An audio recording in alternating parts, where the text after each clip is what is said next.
Dear student, स्वागत है आपका उन्नयन बिहार बांका में। आज हम लोग क्लास 12th के इकोनॉमिक्स को पढ़ेंगे। तो देखते हैं। तो जैसा आप लोग यहाँ देख सकते हैं, अर्थशास्त्र इकोनॉमिक्स क्लास 12th। तो बढ़ते हम लोग आगे की ओर। आज हम लोग अर्थशास्त्र की कुछ बेसिक बातों को सीखेंगे, फिर धीरे धीरे हम अपनी नॉलेज को आगे बढ़ाएंगे। तो देखते सबसे पहला चीज है कि अर्थशास्त्र क्या है। हर बच्चों के मन में होता है कि सर अर्थशास्त्र क्या है। तो थोड़ा सा देख लेते हैं कि अर्थशास्त्र क्या है। कहता है अर्थशास्त्र वह शास्त्र है जो मनुष्य की असीम इच्छाओं और सीमित संसाधनों के बीच सामंजस्य स्थापित करने के लिए अध्ययन करता है। सपोज कीजिए कि आपके पास 10 रुपए है और आप उसमें से 3 सामान खरीदेंगे, तो वहां और उन तीनों सामान का जो वैल्यू है वो 10 रुपए से अधिक है। तो आप क्या करेंगे, आप आवश्यकता के अनुसार प्रायोरिटाइज करेंगे कि हमारे लिए सबसे ज्यादा कौन सी चीजें जरूरी है, आप उसे ही खरीदेंगे। तो इन सब चीजों का जो हम लोग सोचते हैं, जो बातें करते हैं, वो सारा चीज हम लोग कहाँ पढ़ते हैं, तो इकोनॉमिक्स के अंदर पढ़ते हैं। नेक्स्ट बढ़ते हैं हम लोग।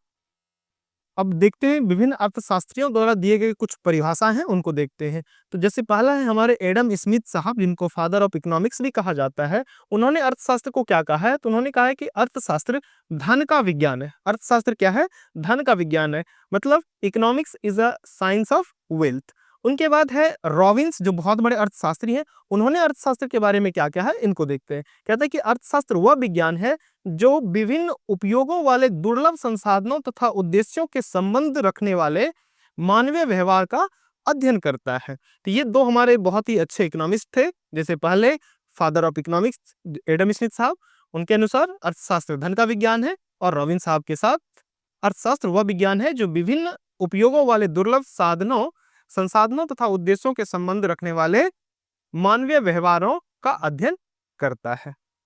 बढ़ते हम लोग नेक्स्ट स्लाइड की तरफ। तो कहता है कि अर्थशास्त्र के जनक के बारे में थोड़ा सा हम लोग जान लेते हैं कि अर्थशास्त्र के जनक कौन थे, उनका क्या था। तो अर्थशास्त्र देख सकते हैं, ये हमारे एडम स्मिथ साहब है। तो अर्थशास्त्र का जनक इनको कहा जाता है, फादर ऑफ इकोनॉमिक्स। क्या है, कहता है एडम स्मिथ को आधुनिक अर्थशास्त्र के जनक के रूप में जाना जाता है। वो स्कॉटलैंड के निवासी थे एवं ग्लासगो विश्वविद्यालय में प्रोफेसर थे। उन्होंने दार्शनिक शास्त्र, दर्शन शास्त्र में शिक्षा ग्रहण की थी। और उनकी जो सबसे फेमस पुस्तक है वो है एन इंक्वायरी, यहाँ है an inquiry into the nature and causes of the wealth of nation. उन्होंने यह किताब 1776 में लिखी थी, और इन्होंने उस टाइम पे सारे इकोनॉमिक्स के सिद्धांतों को एक जगह संग्रहित किया, और उनके बाद इनको फादर ऑफ इकोनॉमिक्स की उपाधि मिली। इनकी कुछ अन्य पुस्तकें भी हैं, जैसे the theory of moral sentiments, जो इन्होंने 1759 में लिखी थी। और अगला है एसेस ऑन फिलोसॉफिकल सब्जेक्ट्स। फिर है लेक्चर्स ऑन जूरिस्प्रूडेंस, और अन्य पुस्तक है lectures on justice, police, revenue and arms, जो कि इन्होंने 1896 में इनकी प्रकाशित हुई थी। तो ये इनकी कुछ पुस्तकें हैं जो इन्होंने लिखी थी। चलिए नेक्स्ट हम लोग देखते हैं। अब है हम लोग के मन में ये आता है कि सर अर्थशास्त्र और अर्थव्यवस्था में क्या अंतर है, क्या ये दोनों एक ही शब्द है। तो कई बार बच्चों को इसमें कंफ्यूजन होता है कि सर अर्थशास्त्र और अर्थव्यवस्था में क्या अंतर है। तो पहले देख लेते हैं कि क्या चीज है।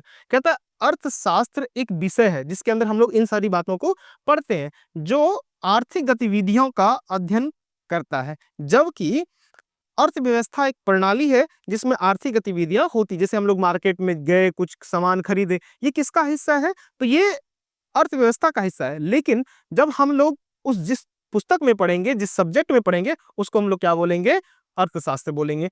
Economics is a field of study that analyse how people, businesses, governments and societies make decision to allocate resources, scarce resources.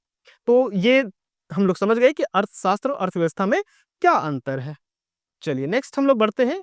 अब हमारी एक और वर्ड आती है जो कि बहुत ही कॉमन वर्ड यूज होती है, आर्थिक क्रिया क्या है। कई बार बच्चों को ये इन सारे शब्दों में कंफ्यूजन होता है कि सर अर्थव्यवस्था क्या है, अर्थशास्त्र क्या है, आर्थिक क्रिया है क्या है। तो देखते हैं हम लोग आर्थिक क्रिया क्या है। कहता है कि उस क्रिया को आर्थिक क्रिया कहते हैं जिसका संबंध मानवीय आवश्यकताओं को संतुष्ट करने के लिए सीमित संसाधनों के उपयोग से होता है। सपोज कीजिए कि आपके पास कुछ रिसोर्स है, उसमें से आप उपयोग करते हैं।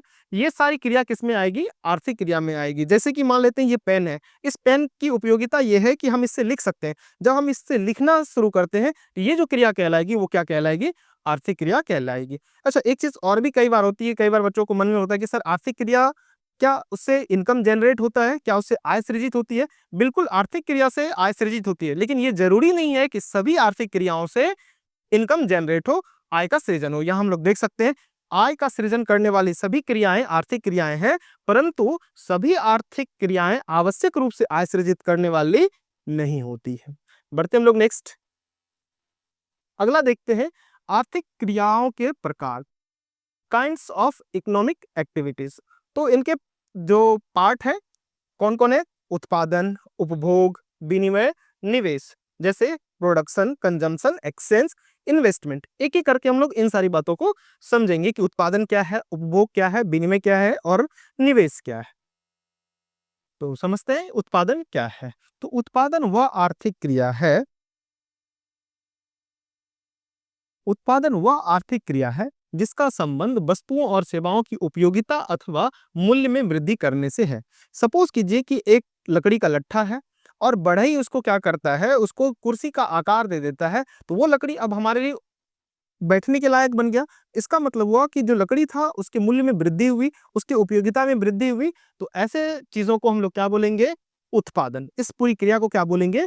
उत्पादन। दूसरा एग्जाम्पल ले सकते हैं, कोई मिट्टी है और उस मिट्टी से कोई मूर्ति बना दी गई, तो वो अब क्या हो गया? हमारे पूजा लायक हो जाता, हम उसके अंदर उपयोगिता आ जाती है, तो वो क्या कहलाएगा? उत्पादन कहलाएगा।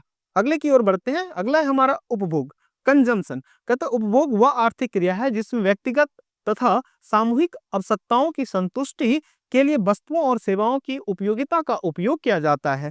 जैसे सपोज कीजिए हमारे पास पेन है हाथ में, इस पेन से हम लिख रहे हैं, इसकी उपयोगिता क्या है? लिखना। और जब हम इसे लिख रहे होते हैं तो ये क्या कहलाएगा? उपभोग कहलाएगा, कंजम्पशन कहलाएगा। एक दो हम एग्जाम्पल दे सकते हैं, जैसे भोजन करना, कपड़ा पहनना, साइकिल से साइकिलिंग करना, मोटर व्हीकल्स को यूज करके एक जगह से दूसरी जगह जाना, ये सब क्रिया किसमें आएगा? तो उपभोग के अंदर आएगा। नेक्स्ट बढ़ते हैं हम लोग विनिमय, एक्सचेंज। विनिमय वो क्रिया है जिसमें किसी वस्तु या उत्पादन के साधनों को क्रय विक्रय किया जाता है और यह क्रिया अधिकांशतः मुद्रा में की जाती है। जैसे आप कोई मार्केट गए, कोई शॉप गए, आप वहां क्या करते हैं कि मूल्य देकर उसको खरीद लेते हैं, तो ये क्रिया क्या कहलाएगी? तो ये विनिमय कहलाएगी। अच्छा, विनिमय में दो चीजें होती है, एक होती है वस्तु कीमत निर्धारण, दूसरा होता है साधन कीमत निर्धारण, प्रोडक्ट प्राइसिंग और फैक्टर प्राइसिंग। नेक्स्ट की ओर बढ़ते हैं, निवेश, इन्वेस्टमेंट। तो निवेश क्या है वो समझते हैं। निवेश वह आर्थिक क्रिया है जिसका संबंध भविष्य में वस्तुओं तथा सेवाओं के उत्पादन के लिए पूंजीगत वस्तुओं के उत्पादन से है। एक हम लोग अपना डेली लाइफ का एग्जांपल लेते हैं। सपोज कीजिए कि आपको कोई एक पेन की फैक्ट्री खोलनी है, तो उसके लिए क्या करना होगा? पहले आपको कुछ मशीनरी खरीदनी होगी, कुछ प्लॉट्स खरीदने होंगे, कुछ बिल्डिंग्स बनाना होगा। तो ये सारी जो क्रियाएं कहलाएगी वो क्या कहलाता है? निवेश कहलाता है, जिसमें उत्पादन से पूर्व उसमें पूंजी को लगाया जाता है, तो उसको क्या बोलेंगे हम लोग? निवेश बोलेंगे। बढ़ते हम लोग आगे की ओर। अब है अर्थशास्त्र की शाखा। तो अर्थशास्त्र को दो भागों में बांटा गया है। एक है हमारा माइक्रो इकोनॉमिक्स और दूसरा है मैक्रो इकोनॉमिक्स। आप लोग को लगता होगा कि सर दोनों वर्ड तो सुनने में एक जैसा होता है, लेकिन दोनों के मतलब में बहुत अंतर है। एक को हम लोग बोलते हैं व्यष्टि अर्थशास्त्र और दूसरे को बोलते हैं हम लोग समष्टि अर्थशास्त्र।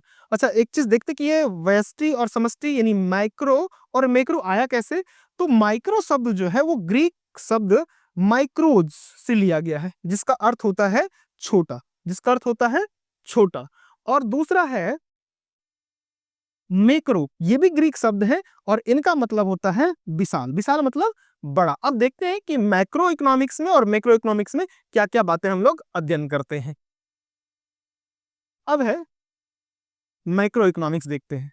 व्यष्टि अर्थशास्त्र में केवल एक व्यक्तिगत इकाई आर्थिक क्रियाओं का अध्ययन किया जाता है। जैसे सपोज कीजिए हम किस तरह से अपना जीवन जीते हैं, हमारा क्या व्यवहार है, या एक कोई फर्म है, मान लीजिए आप कोई एक शॉप चलाते हैं या कोई फैक्ट्री चलाते हैं, आपका उत्पादन प्रोसेस क्या है, आपका इन्वेस्टमेंट प्रोसेस क्या है, मार्केटिंग प्रोसेस क्या है। जब आपके बारे में किसी सिंगल इकाई के बारे में पढ़ा जाता है, वो किस अर्थशास्त्र में पढ़ा जाता है? तो व्यष्टि अर्थशास्त्र यानी कि माइक्रो इकोनॉमिक्स में पढ़ा जाता है। जैसे हम लोग कुछ उदाहरण ले सकते हैं, एक उपभोक्ता का व्यवहार, कि आप कैसे खाते हैं, आप कौन से कपड़े पहनते हैं, आप कितना इन्वेस्टमेंट करते हैं अपने डेली लाइफ पे, ये सारी बातें हम लोग किसमें पढ़ेंगे? व्यष्टि अर्थशास्त्र में। जैसे एक उत्पादक अथवा एक फर्म द्वारा उत्पादन क्रिया इत्यादि। वहीं दूसरी तरफ देखते हैं हम लोग समष्टि अर्थशास्त्र, यानी मैक्रो इकोनॉमिक्स, समष्टि अर्थशास्त्र संपूर्ण अर्थव्यवस्था के स्तर पर आर्थिक क्रियाओं का अध्ययन करता है, जैसे राष्ट्रीय आय, राष्ट्रीय बचत, राष्ट्रीय विनियोग, कुल रोजगार, कुल उत्पादन, सामान्य कीमत स्तर इत्यादि। एक एग्जांपल से लेते हैं, यदि हम किसी एक व्यक्ति के आय की बात करें, वो हमारा किस में आएगा? व्यष्टि अर्थशास्त्र में। राम श्याम 10,000, 20,000, 50,000 कमा रहा है, तो वो जब हम अध्ययन करते हैं तो वो व्यष्टि अर्थशास्त्र में होता है। लेकिन हम ये जाने कि पूरे हमारे देश के लोगों का प्रति व्यक्ति आय क्या है, राष्ट्रीय आय क्या है, जीडीपी क्या है, एनएनपी क्या है, नेट नेशनल प्रोडक्ट कितना है, तो ये सारी बातें हम लोग कहाँ पढ़ेंगे? समष्टि अर्थशास्त्र में। तो जैसे इसके मतलब से पता है, शब्द के मतलब होते हैं माइक्रो मतलब छोटा, मैक्रो मतलब बड़ा, तो सेम उसी तरह से हम लोग इसमें चीजों को पढ़ते हैं। नेक्स्ट की ओर बढ़ते हैं। तो आज के लिए बस इतना ही, इस क्लास में हम लोग यही रखते हैं। उन्नयन क्लास से जुड़ने के लिए सभी को धन्यवाद। जय हिंद, जय भारत।